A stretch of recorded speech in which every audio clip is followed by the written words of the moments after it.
배웠죠.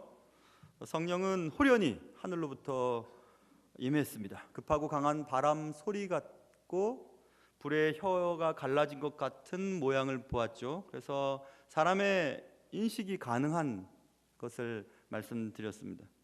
성령은 각 사람의 머리 위에 불의 혀 같은 것이 하나씩 있었다는 말씀을 드리면서 성령의 운행, 성령의 임재하심은 각 개인에게 일반적으로 임한다는 얘기도 했습니다.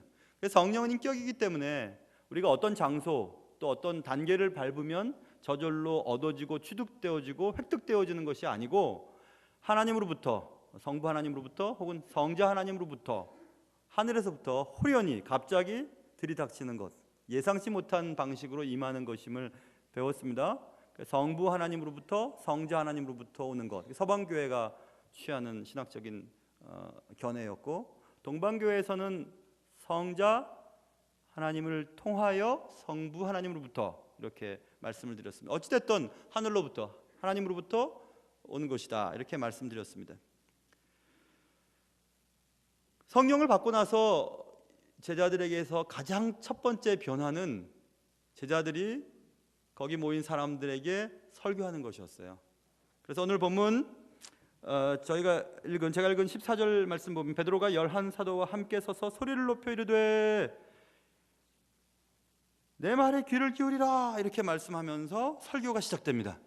설교학적으로 보면 오늘 베드로의 설교를 아주 오랫동안 자세히 살펴볼 수 있는 본문입니다. 그러나 오늘 우리는 이 베드로의 설교를 통해서 설교에 관한 개괄적인 지식과 설교 후 나타난 변화에 대해서 살펴보고자 합니다.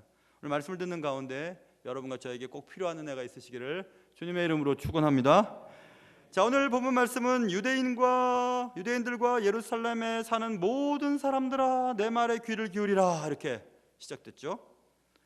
모든 사람들이 들어야 할 것이 설교입니다. 하나님이 사람을 구원하기 위하여 사용한 방식이 하나님의 사람들의 입을 통하여 전달되어지는 설교라는 양식을 선택하셨어요.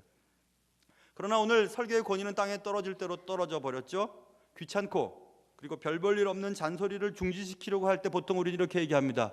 설교하지 마. 나한테 좀 설교하지 마. 당신 그만 설교해. 엄마 그만 설교하세요. 이렇게 설교하지 말라고 얘기를 합니다.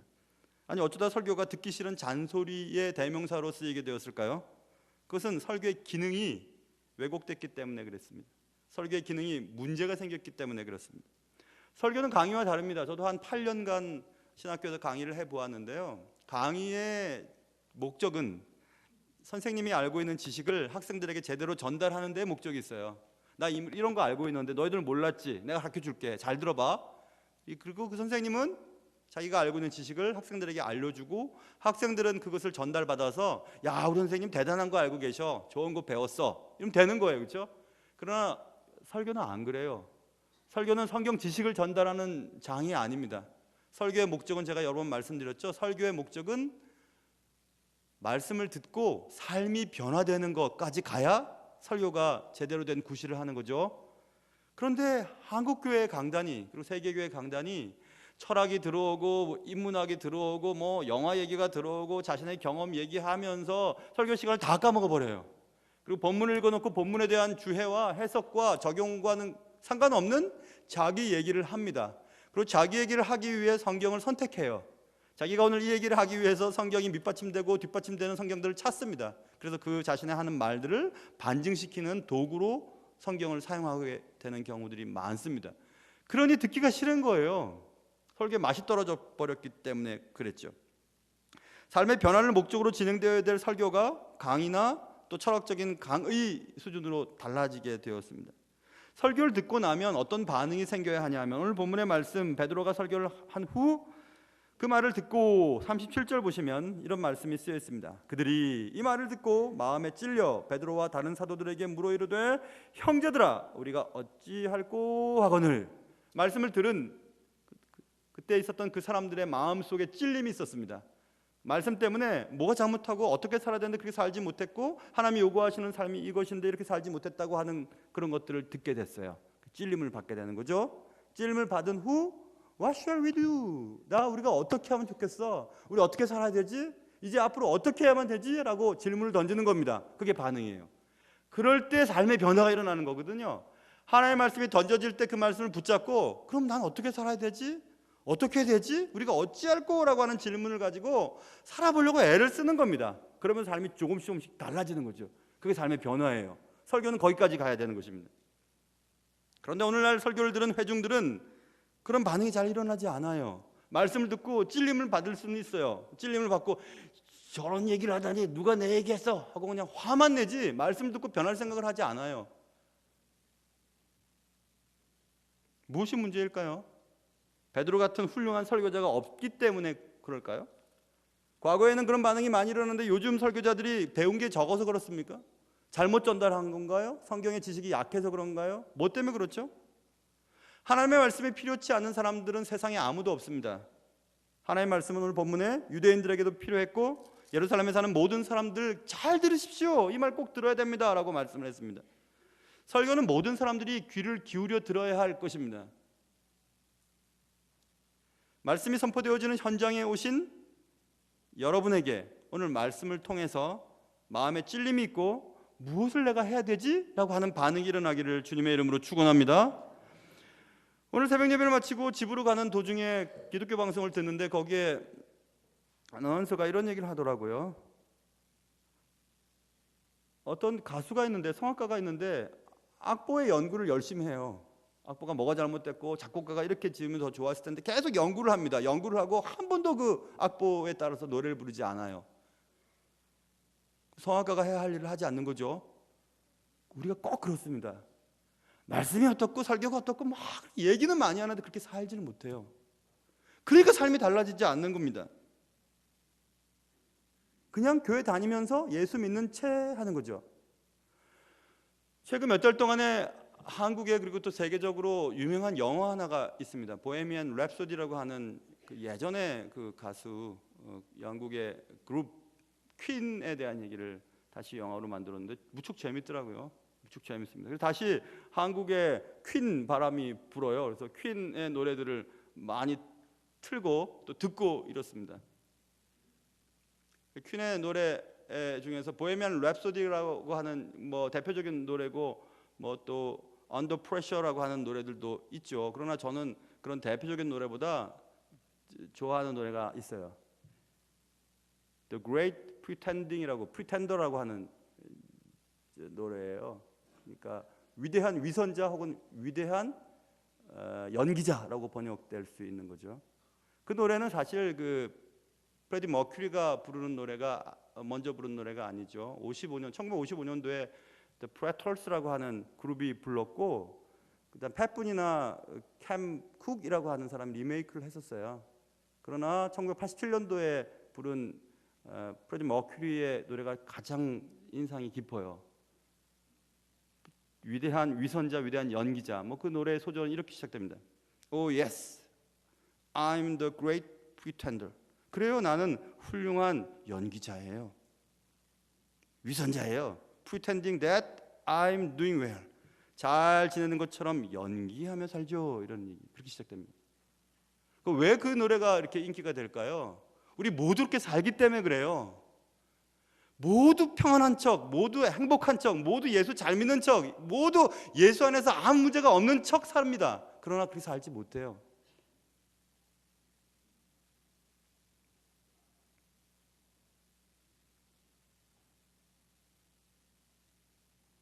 그러니 설교의 도구를 사용해서 하나님께서 이 땅에 하나님 믿는 사람들을 만들어 가려고 하는 하나님의 의도가 상실되고 있는 것이 틀림이 없습니다. 그렇다면 삶의 변화를 목적으로 하는 설교는 도대체 어떤 것일까? 이거죠. 베드로의 설교를 가만히 들여다보면 나옵니다. 베드로가 한 내용은 설교한 내용은 다른 거 없어요. 16절 보시면 곧 선지자 요엘을 통하여 말씀하신 것이 이것이니 일렀으되 요엘 선지자가 했던 말을 얘기하는 겁니다. 회중들에게 베드로가 25절 보면 다윗이 그를 가리켜 이르되 다윗이 했던 얘기를 지금 전달하는 겁니다. 베드로가 이 34절에도 써 있습니다. 다윗은 하늘에 올라가지 못하였으나 친히 말하여 이르되 주께서 내 주에게 말씀하시기를 하면서 다윗이 했던 말들을 전하는 겁니다. 설교는 다른 거 없어요. 설교는 두 지평의 간격을 메우는 작업이라고 어느 신학자가 얘기했습니다. 두 지평, 그때의 그 일을 오늘 지금 삶의 현장 속에 던지는 겁니다. 그때의 그 일을 오늘 여러분의 삶의 현장 속에서 살아갈 수 있도록 던져주는 작업이 설교 작업이에요. 설교자는 그런 일을 하죠. 그때 그 일, 그때 했던 그 말씀, 그때 그 당시에 회중들에게 얘기했던 그 말씀이 지금 내 삶에 어떤 의미를 가지고 있는가를 해석해내는 것입니다. 그리고 그 해석을 선포하는 것이에요. 그럴 때 그 말씀을 듣고 삶 속에서 적용을 해나가면서 삶이 변화되는 것, 그것이 설교의 목적입니다. 이처럼 설교는 하나님에 대한 말, 하나님에 대한 말들이 있죠. 과거에 했던 여러 가지 말들, 성경에 쓰여있는 하나님에 대한 말들을 설교의 그 현장에는 하나님으로부터 오는 말로 변화시켜서 설교자가 선포하는 거예요. 그러니까 과거에 기록되어 하나님의 말씀이 오늘 예배를 드리는 삶의 현장 속에, 예배를 드리는 현장 속에서 여러분은 하나님의 말씀으로 들리는 거죠. 하나님의 말씀을 들을 때 하나님과 교제하게 되고 하나님을 만나고 하나님을 만나면 삶이 달라지는 거예요. 그런 작업을 설교자가 해야 되는 것입니다. 그렇다면 하나님은 어떤 설교자를 사용하시는가에 대한 질문을 던질 때가 됐죠. 하나님의 말씀은 하나님의 사람을 사용해서 전달하시기를 원하시는데, 많이 배웠고 웅변술에 정통하고 수사학적인 수려한 논리적인 말들을 쓰고 수려한 외모를 자랑하고 음성이 좋은 거 아무 그런 것도 상관없어요. 단지 하나님은 하나님의 자녀들의 삶을 변화시키기 위해 설교자를 사용하실 때 과거에 기록된 말씀들을 오늘의 삶의 현장 속에서 전달하는 통로가 깨끗하기만 하면 돼요. 깨끗하기만 하면. 그런 자들을 하나님이 사용하셔서 하나님의 자녀들의 삶을 변화시키기 위해서 애를 쓰고 계십니다. 그렇기 때문에 설교자인 목회자가 삶이 힘든 거예요. 목회자가 힘든 거는 돈이 적어서, 또 대우를 안 해줘서, 또 공부가 어려워서, 설교가 너무 많아서 우리 막내처럼 매번 새벽 예배 나가야 되니까 그것 때문에 그런 게 아니라, 설교자는 말씀을 전하기 위해서 그렇게 살아봐야 되는 거예요. 살아봐야 되는 것이 힘들기 때문에 설교자가 힘든 거예요. 살지 않고 경험되어지지 않고 체득되지 않은 말씀들을 전달하기에는 너무 하나님 앞에 죄송스럽고 능력이 나타나지 않기 때문에 그렇습니다. 그러므로 설교자는 그때 하셨던 하나님의 말씀을 여기 지금 여러분 앞에서 하나님의 말씀이 지금 현장에서 될 수 있도록 말씀을 잘 전달하는 사람일 뿐입니다. 그렇기 때문에 설교자가 하고 싶은 말을 성경에 뽑아서 하는 게 아니고, 성경을 통해서 하나님이 현장에 있는 여러분들에게 하고 싶은 말씀을 설교자의 입을 통해서 전달하는 일을 할 뿐이에요. 하나님에 대한 말을 하나님으로부터 오는 말로 바꾸는 작업에 설교자의 삶을 사용하실 뿐이죠. 여기에 설교자의 중요성이 존재하죠. 설교는 그렇기 때문에 들려지는 것이 아니고 보여주는 거예요. 보여주는 것. 설교자를 통해서 전달되어지는 하나님의 말씀은 설교자의 삶에 적극적으로 관여되어 있기 때문에 그렇습니다. 그러므로 설교자는 삶으로 설교하는 자이에요. 어떤 노 목사님이 그런 얘기를 하셨습니다. 설교자, 목회자, 목사의 삶이 어떤 삶이냐? 사랑할 수 없는 자를 사랑하고, 용서할 수 없는 것들을 용서하고, 한없이 낮아지는 삶, 그런 자만이 주의 말씀을 전달할 수 있는 것이라고 얘기했습니다. 한없이 낮아지고 사랑할 수 없는 자들을 사랑하고 용서할 수 없는 것들을 용서하는 그런 작업을 통해 하나님의 말씀이 설교자의 삶에 체득되어지는 거죠. 그것을 전달하는 거죠. 여러분, 내가 이렇게 살아봤는데 가능하던데요? 이 말씀은 이런 뜻이에요. 내가 살아보니까 경험해봤어요. 이렇게 사십시오. 이렇게 살아야 됩니다라고 전달하는 것입니다. 그러니 지식 전달이 아니에요. 삶의 변화를 위해서는 살아본 자들이 얘기할 때 살아갈 수 있겠구나, 살아봐도 되겠구나 라는 생각을 갖게 되는 것입니다. 그래서 설교자들은 항상 말씀을 삶 속에서 적용하려고 애를 씁니다. 최근에 이런 일이 있었습니다. 지난 겨울이 시작되면서 저희 집 안에 놓아두었던 화분 중에서 한 화분이 시들시들 죽어갔어요. 잎사귀도 떨어지고 보기 안 좋잖아요. 그래서 제 아내가 바깥에 내놓고 화분갈이를 했으면 좋겠다고, 저보고 언제 좀 가져가서 화분갈이를 하자고 했습니다. 근데 연말 연초 너무 바쁘니까 계속 잊었어요. 근데 들어가고 나가고 할 때보다 그 화분한테 미안한 거예요. 바깥에서 추위에 이렇게 떠는 것 같고, 날 죽는데 내버려뒀어 이러는 것 같고, 마음이 아파요. 마음이. 물을 줬겠어요? 햇볕이 들겠어요? 근데 여러분, 어느 날 이렇게 뚝 들어가는데 연두색이 잎사귀가 툭 나오는 거예요. 야, 나 거기 서갖고 눈물 날 뻔했잖아요. 야, 이게 살려고 물도 안 줬는데, 몇 주째 물을 안 주고 햇빛도 안 드는데 저거 살려고 저렇게 버티고 있네. 그런 마음이 드니까 하나님의 말씀이 딱 생각났어요. 하나님은 상한 갈대를 꺾지 않고 꺼져가는 등불도 훅 불어서 끄지 않는다고. 하나님 그렇게 하지 않는다고. 한 영혼이 죽게 돌아오는 거 그렇게 바라신다고. 한 영혼 저 천하와도 바꾸지 않겠다고 하신 하나님의 말씀이 확 와닿았어요. 그래서 그 화분을 다시 들고 베란다에 가지고 갔어요. 햇빛 드는데 지금까지 잘 살아요. 하나님은 이렇게 영혼을 사랑하시는구나. 별 볼 일 없고 아무짝에도 별 볼 일 없고 볼수록 더 이상한 거 저거 갖다 버리면 그만인데 안 갖다 버리시는 거예요. 그 말씀이 이 말씀이구나. 그 말씀 하는 순간, 그 말씀 깨닫는 순간, 그래, 한 영혼을 사랑해야 되겠구나. 별 볼 일 없이 형편없이 보이고 나이 많이 들었다고 후 불어버리면 안 되겠구나, 이런 생각하게 됐어요. 그렇게 살아보는 겁니다. 깨달은 말씀을 전달하는 거죠. 오늘도 제가 이렇게 전달하잖아요. 여러분, 한 영혼 쉽게 보면 안 됩니다. 죽어간다고 내다버리면 안 됩니다. 살아날 수 있습니다. 물 안 주고 추운데도 견뎌냈습니다. 언젠가는 다 돌아올 겁니다. 견뎌보는 거죠. 기다려보는 거죠. 그런 것입니다. 진실되고 능력 있는 설교라고 하는 것은 설교자의 삶을 통과한 후에 비로소 그 힘을 발휘할 수 있기 때문에 그래요. 베드로가 오늘 38절에서 이런 얘기합니다. 베드로가 이르되 너희가 회개해라. 각각 예수 그리스도의 이름으로 세례를 받아라. 죄사함을 받으라. 그리하면 성령의 선물을 받을 거다. 이렇게 얘기합니다. 큰 소리로 외쳤어요. 어떻게 그렇게 큰 소리로 외칠 수 있었죠? 그가 그렇게 살았기 때문에 그래요. 그가 회개했고 예수 그리스도의 이름으로 죄사함을 받았고, 그랬더니 성령의 선물을 받았어요. 얼마 전에 받았잖아요. 금방 받았잖아요. 그랬더니 너희도 이렇게 할 수 있어. 살아봐. 회개해봐. 예수 그리스도의 이름으로 세례를 받아봐. 그러면 성령의 선물을 받게 될 거야 라고 자신 있게 얘기할 수 있죠. 왜? 베드로가 그렇게 살았기 때문에 그런 거예요. 경험이 있기 때문에 얘기하는 것입니다. 그래서 설교자가 힘든 거예요. 목사가 힘든 게 다른 게 힘든 게 아니에요. 살아보지도 않고 경험해보지도 않고 용서해보지도 못했는데 용서하라고, 그렇게 살아보라고, 정직하시라고 그렇게 말할 수 없어요.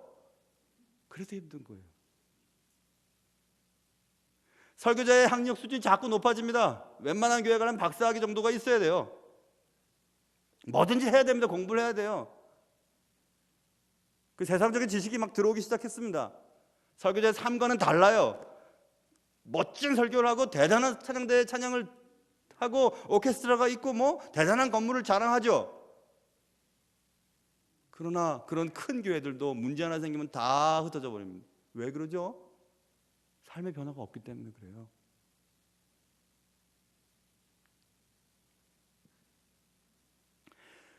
이렇게 살아봤더니 가능하던데요. 이렇게 살아봤더니 은혜가 있었습니다. 이렇게 살아봤더니 하나님의 은혜를 경험할 수 있었어요. 여러분, 그러니까 여러분 그렇게 사세요 라고 전달하는 것이 설교예요.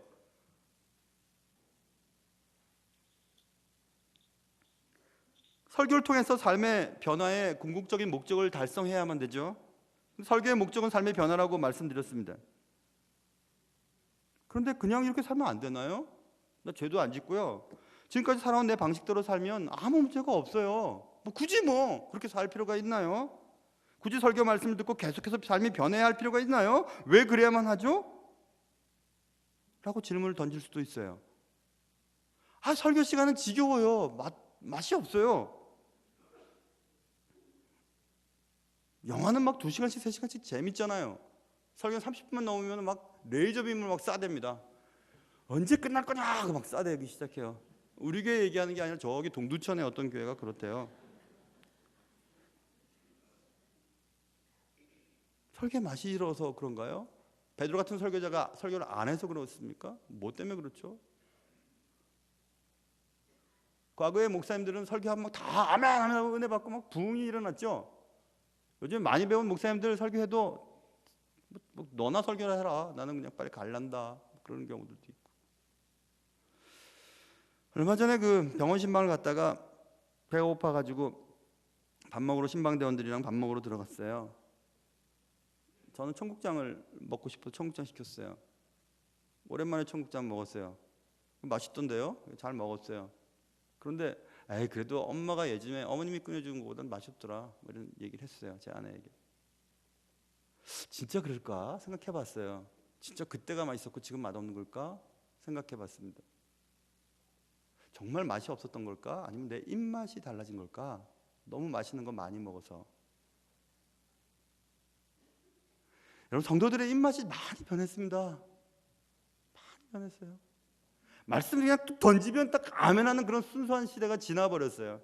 막 철학 가지고 오고, 뭐 인문학 가지고 오고, 뭐 재밌는 영어하고 개그맨이 되고, 뭐 그래야 되는 거예요. 대단한 막 찬양대 막 솔리스트 찬양하고, 막 오케스트라 멋지게 하고 막 이래요.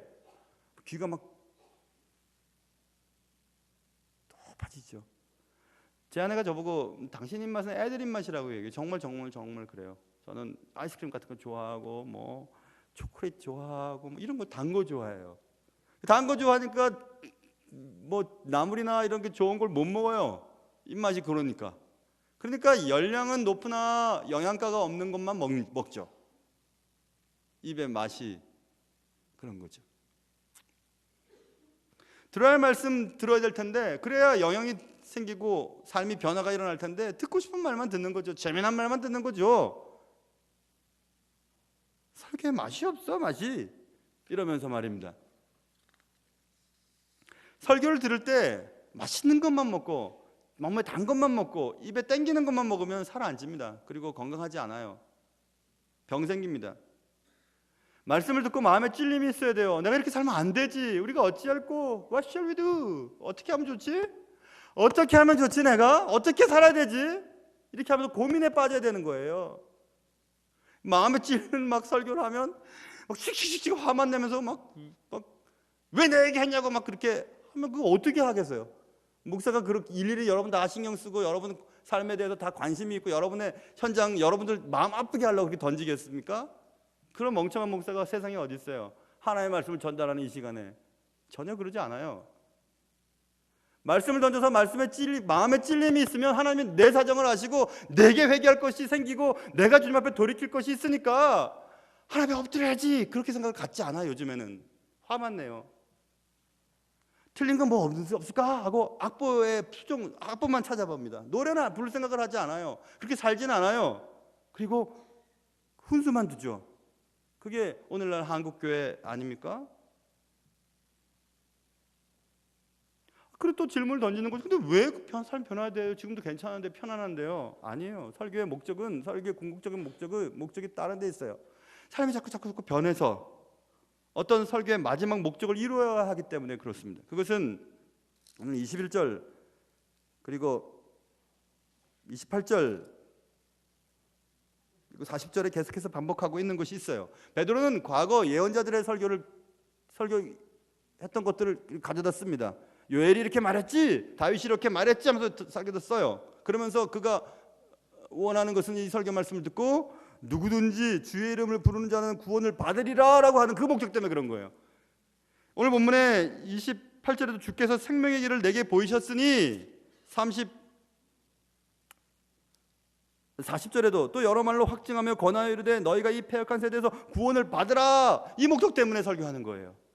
그러니까 설교의 모든 궁극적인 목적은 설교 말씀을 듣고 삶이 변화되어서 천국 가기 위해서 그렇게 하는 거예요. 구원을 받아야 되는 거예요. 구원받음을 위해 하나님은 어리석은 자의 입술을 통하여 언어를 통해서 복음이 전달되게 하셨어요. 하나님의 그 작정은 지금까지 수천 년 동안 지속되고 있습니다. 변질되지 않았어요. 이렇게 모든 매스미디어가 발달되고 대단한 IT 이 시대에도 여전히 하나님은 부족한 자의 입을 통해 하나님의 말씀이 전달되게 하시고 그 전달된 말씀을 삶에 적용하고 삶에서 체득된 하나님의 말씀, 알게 되어진 하나님의 말씀이 삶을 변화시켜서 결국 천국에 이르도록 하시는 방식을 지금도 사용하고 계시기 때문에 그렇습니다. 설교자가 내가 이렇게 살아봤는데요, 이렇게 사니까 되던데요? 여러분 저 보세요. 그래서 은혜 받았어요. 회중들에게 전해요. 그럼 회중들은 오케이 살아봅시다. 살아봐도 되겠다. 저분도 했는데 뭐 나도 못하겠어? 이렇게 하는 거죠. 또 신방을 어디 갔다가 밥을 먹는 자리였어요. 목사님 맨날 신방 가서 밥만 먹는 애도 그러실까? 밥을 먹는 자리였는데 어떤 집사님이 그러시더라고요. 목사님 집에서도 그렇게 웃기세요? 집에서도 그렇게 재밌게 하세요? 사모님한테 그렇게 잘해주세요? 그래서 제가 그렇죠. 제 삶의 유일한 하루의 일과 중에 하나는 하루에 한 번은 아내를 웃겨야지 하는 그런 것이 들어있어요. 여러분 보세요. 제 아내 목사 사모로서 진짜 행복합니다. 제 아내 보고 목사 사모 돼도 괜찮겠다고 하는 청년들이 여럿 있었어요. 그리고 여럿이 목사에게 결혼했어요. 제가 다시 태어나도 제 집사람 되고 싶어요. 얼마나 행복할까? 행복하죠. 남편 잘해주죠. 애들 잘하죠. 여러분, 저의 사적인 삶은요, 제 아내가 제일 잘 알아요. 제 아내가 저를 참 좋아해요. 아니가? 참 좋아합니다. 너무너무 좋아해요. 갈수록 좋다 그래요. 잘 때도 괜히 와갖고 이렇게 만져주고 그래요. 더 이상은 얘기 안 하겠습니다. 근데 행복해져. 왜냐하면 저희가 교회에서의 모습과 집에서의 모습 똑같아요. 전혀 다르지 않아요. 이대로 살아요. 제 아이들도 알아요. 교회에서의 교역자들도 말입니다. 관리 집사님이 담임 목사에 대해서 제일 잘 알아요. 그리고 부목사님들이 부교역자들이 담임 목사에 대해서 제일 잘 알아요. 물어보세요. 똑같아요. 저 개인적으로 있을 때나 같이 부목사들이 밥 먹을 때나 강단에 섰을 때 똑같아요. 하나도 다른 거 없습니다. 자신 있어요. 저는 그거.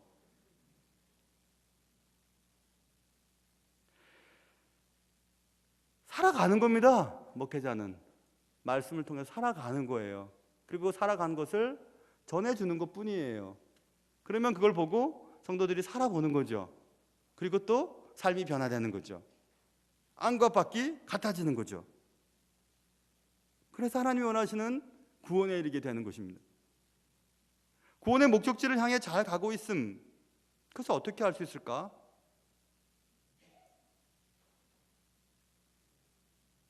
그것은 우리가 삶의 변화가 우리의 삶 속에서 조금씩 나타나야 되는데, 그것은 오늘 본문에 나와 있습니다. 말씀을 듣고 성도들이 세례 받고 성령을 기다려라, 성령 받아라 이렇게 얘기했잖아요. 그랬더니 그 말을 받은 사람들은 41절 세례를 받았습니다. 신도의 수가 3,000이나 더했습니다. 그리고 막 교제하기 시작했어요. 사도의 가르침을 받기 시작했습니다. 그리고 기도하기 시작했습니다. 그렇게 하라고 했으니까, 그렇게 해보았더니 그렇게 좋다고 얘기를 했으니까 그렇게 하는 겁니다.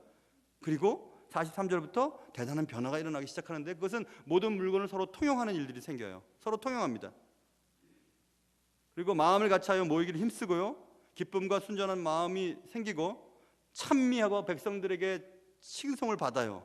그리고 결국 그런 일들이 생기자 구원받는 사람들이 날마다 더해졌다고 성경은 말씀하고 있습니다. 예수 믿으면 변화가 생깁니다. 제가 지난 주일날 오예배 참석하시지 않은 분들은 무슨 말인가 하시겠지만, 오예배 때 제가 마침 한 2주에 걸쳐서 부자와 재물, 부자는 하나님 나라에 자리가 없다, 이런 주제를 가지고 설교하면서 한 2주 동안 기도하다가 그런 얘기 했어요. 선교사님, 우리가 파송한 선교사님, 캄보디아 선교사님이 차가 없다 그러시는데 잘 합시다. 우리 교회가 예산을 짤 수는 없으니까 여러분들 하십시오. 여러분들 혹시 말씀 들은 분 가운데서 저한테 연락하십시오. 딱 던졌죠. 던졌는데 그날 그 다음 날까지 내 가정이 바로바로 연락이 왔어요. 제가 한 3천만 원 들 것 같아요. 차 하나 구입하려면. 내 가정이 3,500 하셨어요. 하나도 안 놀라시네요, 여러분은. 저는 분명히 믿었어요. 하나님의 일이니까 하시겠지. 그 말씀을 듣는 사람 가운데 변화된 사람 분명히 하시겠지. 근데 여러분 아세요? 그 네 분, 한 분은 우리 교회 등록도 안 하신 분이에요. 새벽 예배 나오시고 가끔씩 수요 예배, 금요 예배 나오셔서 말씀 듣는 분이 한 가정, 또 한 가정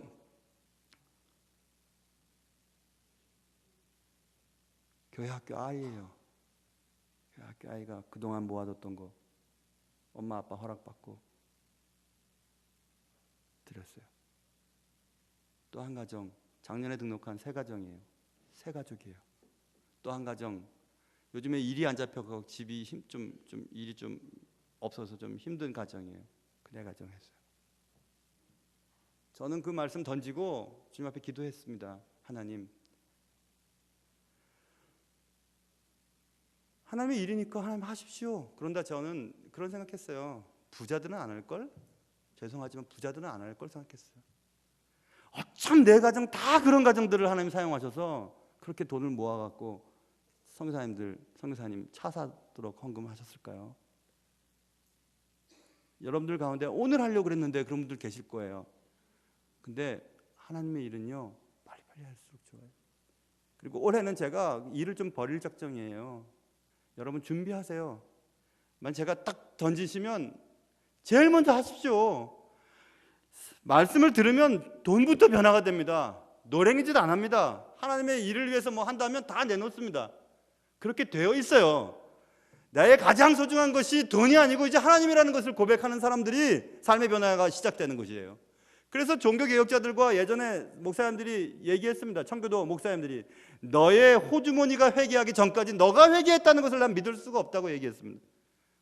맞잖아요, 여러분? 여러분이 가장 좋아하는 게 뭐죠? 돈 아닙니까? 호주머니 아니에요? 우리 교회 부자들 많습니다. 새벽 예배 나오시는 어떤 나이 많이 드신 가정, 작년에 등록하신 새 가족, 교회 학교 어린 아이, 요즘에 일이 잘 안 돼서 집안 경제가 좀 좋지 않은 그 가정 풍족하게 했어요. 편한 거죠. 여러분 어떻게 누구를 위해서 그렇게 하겠어요? 한 번도 보지 못하고 이렇게 친척도 아닌 그런 분들을 위해서 그렇게 할 수 있겠습니까? 편했잖아요. 변할 수 있잖아요. 말씀을 들으면 변화가 있습니다. 내 것이라고 여기지 않아요. 다 하나님의 것이라고 믿어요. 가능한 것이에요. 일부 예배 때도 이 얘기 했더니 이 얘기하고 다음에 또 기회가 있을 테니 그때 하세요라는 얘기를 안 했더니 일부 예배 마치고 어떤 집사님이 저한테 목사님 죄송해요 하고 갔어요. 내가 뭘 죄송할까 생각했더니 자기가 해야 될 텐데 자기 부자인데 자기 안 해서 죄송해요 그 말인 것 같아요. 그래서 내가 참 귀하다. 이 집사도 참 귀한 집사님이네 생각했어요.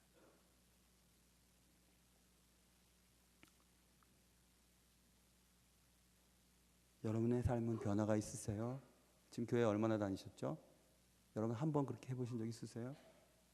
여러분의 인생과 여러분의 휴가를 반납하면서 단기 선교를 가거나 해외 선교를 가거나 국내 선교를 가거나 여러분 시간을 쪼개서 구역장과 찬양대와 주일학교 선생님 같은 걸 해보신 적 있으세요? 여러분이 쓸만한 것들 적금 들었던 것 타서 하나님의 나라를 위해서 교회 건축하는 일을 위해서 해외 선교를 위해서 이렇게 써보신 적 있으셨어요? 만약에 변화가 없다면 여러분과 저는 프리텐딩 하는 사람들입니다. 뭐뭐인 채 하는 사람이에요. The Great Pretender가 일 겁니다. 위대한 위선자, 위대한 연기자일지도 모릅니다. 그것을 세상 사람들은 가짜라고 얘기합니다. 가짜 그리스도인. 삶의 변화가 전혀 없어요. 말씀 그렇게 들었는데도 삶의 변화가 없어요. 뭐 때문에 그러죠? 뭐 때문에 그게 문제가 있는 거죠? 설교에 맛이 없나요? 말씀에 문제가 있습니까? 베드로 같은 설교자가 설교 안 하기 때문이에요? 아니에요. 여러분의 입맛이 달라졌어요. 여러분과 저의 하나님을 향한 순수한 마음이 사라졌습니다. 귀만 두꺼워지고요. 머리만 커졌어요. 그게 아닙니까? 설교자가 말씀을 깊이 주의하고 실질적인 적용이 담긴 설교를 해나갈 때 회중의 삶의 변화가 찾아옵니다. 맞습니다. 그러므로 종교 개혁자들은 교회의 참된 표지, 교회가 진짜 교회인가? 좋은 교회인가?를 판별하는 참된 표지는 순전한 설교가 진행되어지는가? 그것으로 판단했습니다. 순전한 설교 그 이상도 그 이하도 아님을 강조했던 종교개혁자들의 말은 오늘 우리가 귀담아 들어야 합니다. 그래서 예배 시에 설교의 최우선순위를 둔 것이 우리에게 가르쳐준 종교개혁자들의 개혁 정신이었습니다. 그러나 이거 하고 저거 하고 말씀은 자꾸 짧아집니다. 제가 얼마나 말씀을 전해야 되는데 시간은 없으니까 막 얼마나 말이 빨라지는 경우들이 얼마나 많은지 여러분 아세요? 그럴 때는 기도하시는 분도 조금 짧게 하고 찬양도 좀 짧게 하고 뭐 좀 가지고 어떻게든지 말씀을 들을 수 있도록 해야 되는 그런 감각도 없어요. 다 합니다 그냥 시간. 그러니까 저는 시간 내에 끝내야 되니까 예배를 말씀도 빨라지고 막 5분 7분 내에 막 하는 거죠. 그냥 말씀을 전해야 되니까. 예배의 최우선순위에 설교가 있는데 한국 교회와 현대 교회는 자꾸 설교 시간이 재미없는 시간이 되어버렸어요. 설교하지 말라고, 설교하지 마시라고 이제 이렇게 하는 말로 대명사가 되어버릴 만큼 말입니다.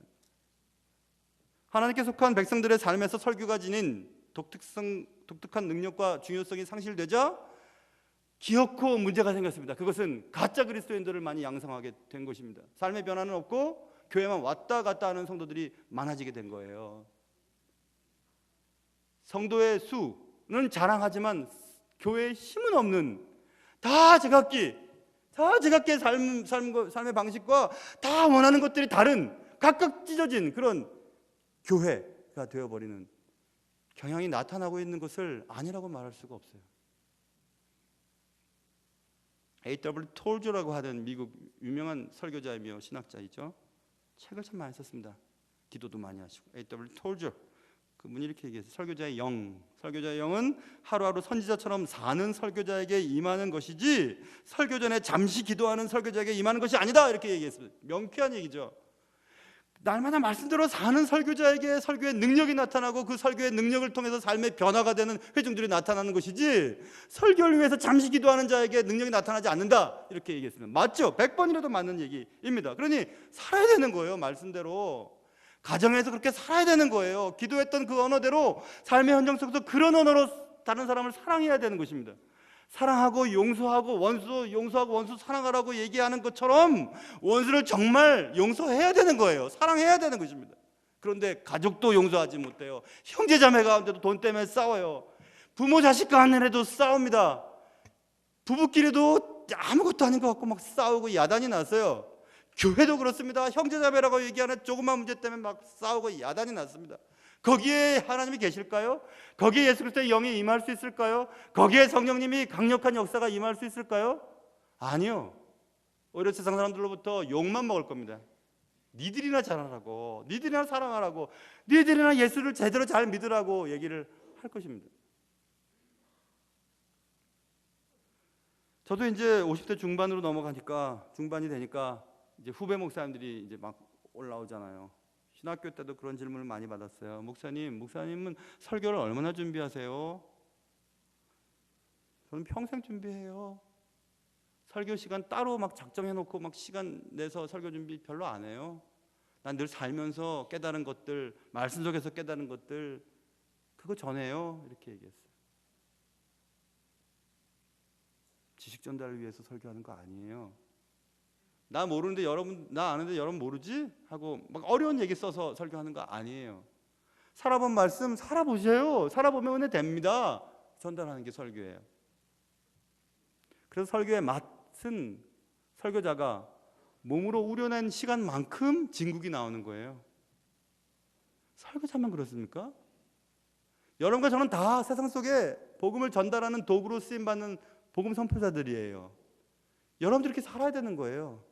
삶으로 우려내야 되는 거예요. 말씀을 우려낸 결과물을 가지고 전하는 것이죠. 이렇게 살으라고. 살아보니까 이렇게 행복하더라고. 살아보니까 가정에 평화가 있더라고. 정직을 찾았더니 처음엔 손해는 것 같았지만 나중에 하나님 갚아주시더라고. 하나님의 나라를 위해서 이렇게 헌신했더니 자녀들 잘 되게 하시더라고. 이렇게 얘기를 할 수 있는 것입니다. 그렇게 살아보지도 않았는데 뭐라고 얘기를 할 수 있겠어요? 세상 사람들에게. 드러내는 일, 이름 석자 붙여지는 일들, 그런 데만 관심이 있는 거 아니겠어요? 이번에 내 가정 제가 개인적으로 다 여쭤봤어요. 그래도 정상적으로 교회 통장에 들어온 거니까 주보에 내야 되지 않아요? 절대 다 내지 마. 다 비밀로 해달라고 다 똑같이 얘기하셨어요. 똑같이. 주보에도 안 냈죠. 궁금하신 분들은 교회 통장에 송금자가 찍혀 있으니까 궁금하신 분들은 와서 보세요. 그러나 하나님께 드린 자들의 마음은 똑같으세요. 그게 삶의 변화 아니에요? 그게 삶의 변화 아닙니까? 투명한 것, 안과 밖이 투명한 것, 별것도 아닌 욕망에 휘둘리지 않는 삶, 나다움이 선명하게 드러나는 자유로운 나의 삶의 태도, 그런 것들을 통해서 세상 속에 그리스도인으로 살아가는 것, 그것이 우리가 해야 될 일입니다. 후배 목회자들과 신학교 학생들에게 그런 얘기 많이 했었어요. 여러분 제발 말씀을 도구로 사용하지 마세요. 여러분들이 무엇을 전달하고 무엇을 증명하기 위해 말씀을 끌어다 쓰지 마세요. 말씀은 도구가 아니에요. 말씀을 도구로 삼는 순간 여러분의 설교는 힘이 없을 겁니다. 말씀을 사용하지 마십시오. 말씀을 수용하십시오. 얘기합니다. 말씀이 얘기하는 것을 받아들이셔요. 그리고 살아보세요. 그리고 전달하십시오. 지가 하고 싶은 말씀을 끌어다 당기지 말고. 그래서 여러분 설교를 가만히 들어보세요. 본문 읽어놓고 딴 얘기하다가 본문 몇 구절 딱 짚어놓고 끝내버리는 설교들이 너무 많습니다. 설교 그 짧은 30분 시간 동안에 세상 얘기하고 철학 얘기하고 문학 얘기하고 자기 경험 얘기하고 이런 얘기하다가 시간 다 보내고 성경 말씀은 주의도 안 하고 해석도 안 하고 선포도 안 하고 그냥 끝내버리는 설교들이 너무 많아요. 그러니까 삶이 달라지지 않고, 그러니까 교회가 힘이 없는 거죠. 설교에 맛이 없는 겁니까? 입이 달라진 거예요. 여러분 기분 좋게 해주고 듣기 좋아하고 막 웃겨주고 울려주고 하는 설교가 중요한 것이 아니고 말씀을 들어야 되는 것입니다. 말씀을, 하나님이 우리의 삶을 통해서 요구하시는 말씀을 들어야 되는 거죠. 그래서 설교자는 설교의 맛을 내야 하죠. 무엇으로요? 살아냄으로 맛을 내야 합니다. 그리고 회중, 여러분은 설교의 맛을 들여야 돼요. 설교의 맛이 들으려면 살아봄으로 설교의 맛을 볼 수가 있어요. 살아냄으로, 살아봄으로 말입니다. 기도하겠습니다.